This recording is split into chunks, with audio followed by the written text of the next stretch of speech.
এই যে রুই মাছ দিয়ে বুনা করছি, সিদ্ধ করে কাঁটাটা ফালাই দিছি, ফালাই দেওয়া পেঁয়াজ দিয়ে বুনা করছি।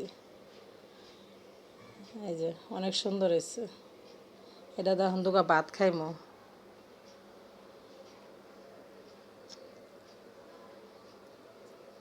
দেখি কেমন হয়েছে।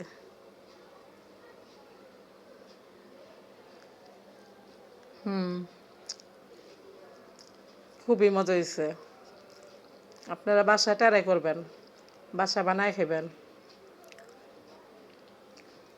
একটু লেবু পাতা দিবেন, লেবু পাতা দিলে একটু মজা লাগে।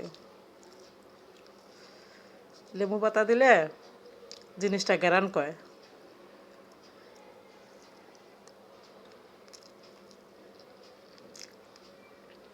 আমি মাঝে মধ্যে করি, আবার মাছ ভাজা আবার পেঁয়াজ দিয়ে আবার দেখা গেছে ভর্তা করে, এটাও ভাল লাগে। আবার এইভাবে ভাল লাগে, যেভাবে খাই এইভাবেই ভাল লাগে। ভিডিওটা যদি ভালো লাগে লাইক করবেন, কমেন্ট করবেন, শেয়ার করবেন।